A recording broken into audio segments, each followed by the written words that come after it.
റിവെൽറ്റുടെ മീഡിയയിലേക്ക് എല്ലാവരും സ്വാഗതം ചെയ്യുന്നു. ഇന്നലെ നമ്മൾ ധ്യാനിച്ചത് യശയ്യാവ് 61 1 മുതലുള്ള ഭാഗങ്ങളാണ്. എളിയവരോട് സദ്വർത്തമാനം അറിയിക്കാൻ ദൈവം എന്നെ അഭിഷേകിച്ചിരിക്കുന്നത്. അതിൻ്റെ ബാക്കി ഭാഗം അവിടെ എഴുതിയിരിക്കുന്നത് ഇങ്ങനെയാണ്: അവൻ്റെ ആത്മാവിൻ്റെ മേലിരിക്കുന്നത്. എന്തിനാ ആത്മാവിനെ തരുന്നത്?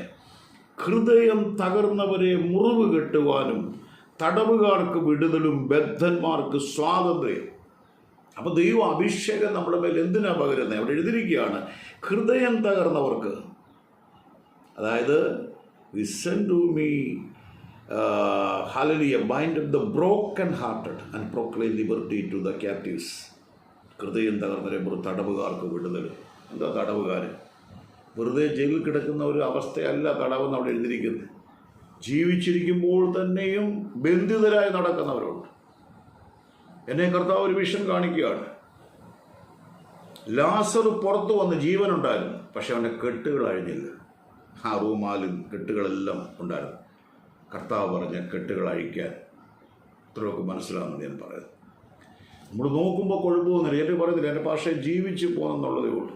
പക്ഷെ ഭാരപ്പെടുത്തുന്ന അവസ്ഥകളുടെ മേൽ ഇന്ന് നീ ഒരു ദൈവമായിരിക്കാം, ദൈവത്തെ നിഷ്കളങ്കമായി ആരാധിക്കുന്ന സ്തുതിക്കുന്ന ഒരു വ്യക്തിയായിരിക്കാം. പക്ഷെ കർത്താവ് പറയുന്നു, ഇന്ന് തകർന്നവരുടെ ഹൃദയം കെട്ടുവാൻ, മുറിവുകൾ കെട്ടുന്ന ഹോസ്പിറ്റലുണ്ട്, പക്ഷെ മനസ്സിൻ്റെ മുറിവിനെ കെട്ടാൻ, മനം തകർന്നവരെ അവൻ സൗഖ്യമാക്കി അവരുടെ മുറിവുകളെ കെട്ടുകയും ചെയ്തു. ഇത് ദൈവത്തിൻ്റെ ആത്മാവ് വളരെ വ്യക്തയോടെ പറയുന്നു. ഹൃദയം തകർന്നവർക്ക് മുറിവ് കെട്ടുവാനും തടവുകാർക്ക് ബദ്ധന്മാർക്ക് സ്വാതന്ത്ര്യം. അതാണ് യേശു ക്രിസ്തുവിലൂടെ ലഭിക്കുന്ന സ്വാതന്ത്ര്യം. ഒരുവൻ ക്രിസ്തുവിലായാൽ അവൻ പുതിയ സൃഷ്ടി. എൻ്റെ ജീവിതത്തിൽ വർഷങ്ങൾക്ക് മുമ്പ് ഞാൻ എൻ്റെ കർത്താവിനെ എൻ്റെ രക്ഷിതാവായി ഞാൻ സ്വീകരിച്ചപ്പോൾ തന്നെ എന്നിൽ ആ സ്വാതന്ത്ര്യം വെളിപ്പെട്ടു. യേശുവിൻ്റെ നാമത്തിലുള്ള സ്വാതന്ത്ര്യമുണ്ട്. ആ സ്വാതന്ത്ര്യം ഒരു കൂട്ടിൽ നിന്നൊരു കിളിയെ തുറന്നു വിടുന്ന പോലെ, പാപം ചെയ്യാനുള്ള ലൈസൻസ് അല്ലാതെ ഇവിടെയും ഒരു സ്വാതന്ത്ര്യം. നമുക്കറിയാം, എന്തോ നമ്മളെ വിട്ടുമാറി. ചിലർക്ക് വേണ്ടി ചില വിടുതൽ ശുശ്രൂഷ ചെയ്യുമ്പോൾ അവർ പറയും, പക്ഷേ എന്തോ മാറിപ്പോയതുപോലെ.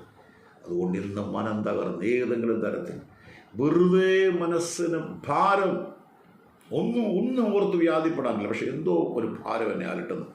ഈ വചനം പറഞ്ഞുകൊണ്ടിരിക്കുമ്പോൾ ഒരു വലിയ സ്വാതന്ത്ര്യം നിങ്ങളുടെ മേൽ വെളിപ്പെടുന്നു. യേശുവിൻ്റെ നാമത്തിൽ തന്നെ ഇപ്പോൾ തന്നെ ആ വിടുതൽ നിങ്ങൾ ഏറ്റെടുത്താട്ട്. തടവിൻ്റെ അനുഭവം നോക്കുമ്പോഴെല്ലാം ഉണ്ട്, പക്ഷെ ബന്ധിതമായ പോലും, ഭവനം പോലും, തടവറ പോലും.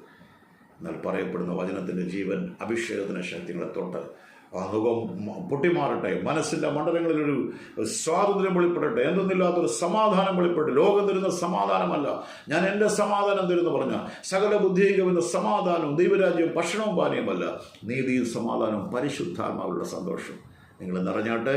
ആ സ്വാതന്ത്ര്യം ഇപ്പോൾ തന്നെ വചന കേൾവിയാൽ നിങ്ങളുടെ മേൽ അത് വെളിപ്പെട്ടിരിക്കുന്നു. ഇനി കാണും വരെ സർവശക്തനായ ദൈവം നിങ്ങളെ ചെറുകിടയിൽ സൂക്ഷിക്കട്ടെ. ഇത് നിങ്ങൾക്ക് അനുഗ്രഹമാണെങ്കിൽ ഷെയർ സബ്സ്ക്രൈബ് മറക്കല്ല്. വീണ്ടും കാണുമ്പോൾ ആ അഭിഷേകത്തിൻ്റെ ശക്തി നിങ്ങളെ സ്പർശിക്കുകയാണ്. നിങ്ങൾ സ്വതന്ത്രമായി. ആമേൻ.